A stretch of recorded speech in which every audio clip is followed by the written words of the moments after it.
کہ ہم جو نظام چلا رہے ہیں، اسلام کو ختم کرنا چاہتے ہیں، مسلمانیت کو ختم کرنا چاہتے ہیں، تو آؤ یہ کہو کہ ہم یہ سب کچھ صحیح کر رہے ہیں۔ اور آپ دیکھ رہے ہیں روز مرہ کی خبریں ہیں، اخبارات ہیں، ٹیلی ویژن پر دیکھتے ہیں، موبائل میں دیکھتے ہیں، خبریں سنتے ہیں کہ روز ایسی خبریں ہیں کہ فلاں مسلمان نے ان کو مبارکباد دے دی، فلاں باشرہ آدمی نے ان کو مبارکباد دی، فلاں آدمی ان کی مجلسوں میں شریک ہوا، فلاں آدمی نے جے شری رام کے نعرے لگائے، فلاں آدمی نے فلاں کام کر ڈالا۔ میرے بھائیوں، اگر ہم یہ چاہتے ہیں کہ ہماری نسل کے ایمان کی فکر ہو، ہماری نسل کے ایمان کا تحفظ ہو، اس کی بقا ہو، تو وہ ایسے ممکن نہیں ہے، اس کے لیے قربانی دینی پڑے گی۔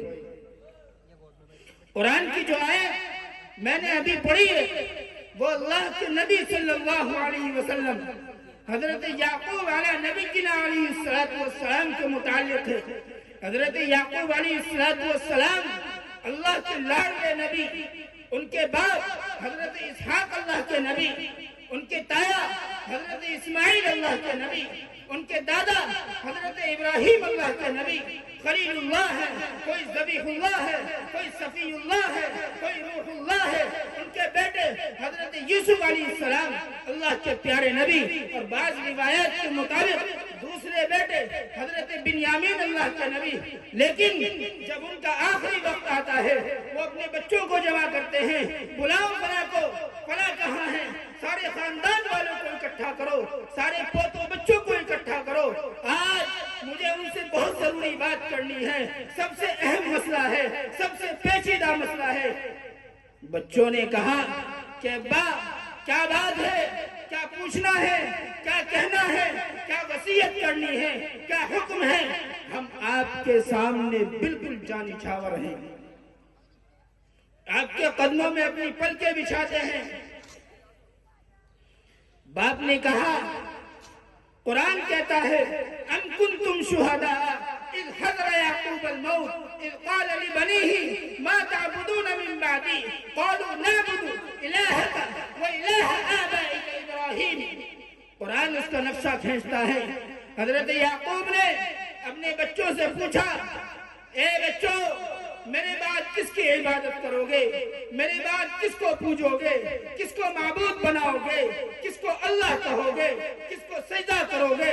کس کو سبحان ربی الاعلیٰ کہو گے؟ کس کو سبحان ربی العظیم کہو گے؟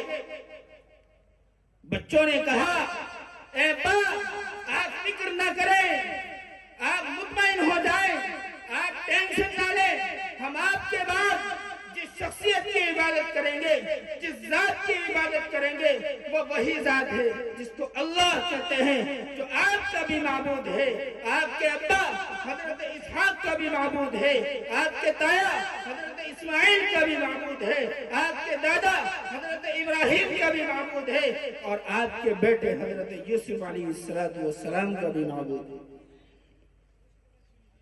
اللہ کا وہ نبی اگر چاہتا اپنی اولاد پر ایک روحانی توجہ ڈالتا، اپنی اولاد پر ایک توجہ ڈال کر قیامت تک آنے والے نسل کی ایمان کا تحفظ کر لیتا، لیکن نہیں، اس نبی نے ہمیں سمجھایا اور ہمیں کر کے بتلایا کہ اپنے ایمان، اپنی اولاد کی نسل کی، اپنے اولاد کے ایمان کی فکر اس طرح کی جاتی ہے جیسے میں کر رہا ہوں، بستر مرگ پر لیٹا ہوا ہوں۔ کتنی بیماریاں مجھے لگ چکی ہیں، اور حالات یہ ہے بینائی کھو چکا ہوں، اور حالات یہ ہے کتنے صبر آزما حالات سے گزر چکا ہوں۔ یوسف علیہ السلام کو چھین لیا گیا، جدائی ہو گئی، پھر ملاقات ہو گئی۔ اب جب میں آخری وقت میں آخری سانسیں لے رہا ہوں تو میں اپنی اولاد کے ایمان کی فکر کر رہا ہوں۔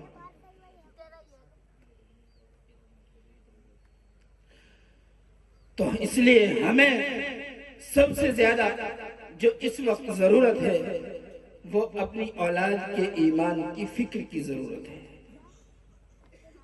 کہیں کل ایسا نہ ہو کہ ہم اللہ کے سامنے اس حالت میں پیش ہوں کہ ہماری نسل، ہماری اولاد یا اولاد میں سے کوئی ایک بھی غیر ایمان والا ہو۔ آپ نے دیکھا پچھلے سالوں میں کتنی لڑکیاں مرتد ہوئی، کتنی لڑکیاں غیر مسلم ہوئی، کتنی لڑکیوں نے کفریہ نعرے لگائے، کتنی لڑکیاں ایمان سے پھری۔ اس پر جب ریسرچ ہوا، علماء کرام نے اس پر غور و خوض کیا، تو پتہ چلا کہ 8 لاکھ لڑکیاں مرتد ہو گئی۔ اس کا جرم کس کے کندھے پر ہے؟ یہ ہمارے ہی کندھے پر ہے، میرے پہلے ہے، آپ کے بعد میں ہے۔ تو اس لیے ہمیں چاہیے کہ ہم اپنی نسل کے ایمان کی فکر کریں۔ ہمارے گھر میں ایک ایک بچہ، ایک ایک بچی، ایک ایک جوان اللہ رب العزت کے احکام اور شریعت کے احکام، رسول اللہ صلی اللہ علیہ وسلم کی سنت پر عمل کرنے والا بنے۔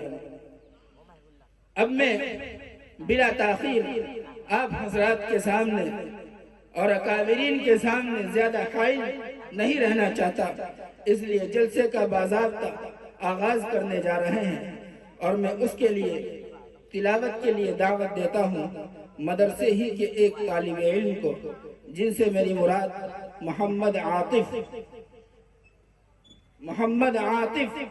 وہ جہاں کہیں بھی ہوں آئیں اور تلاوت سے بزم کا آغاز کریں۔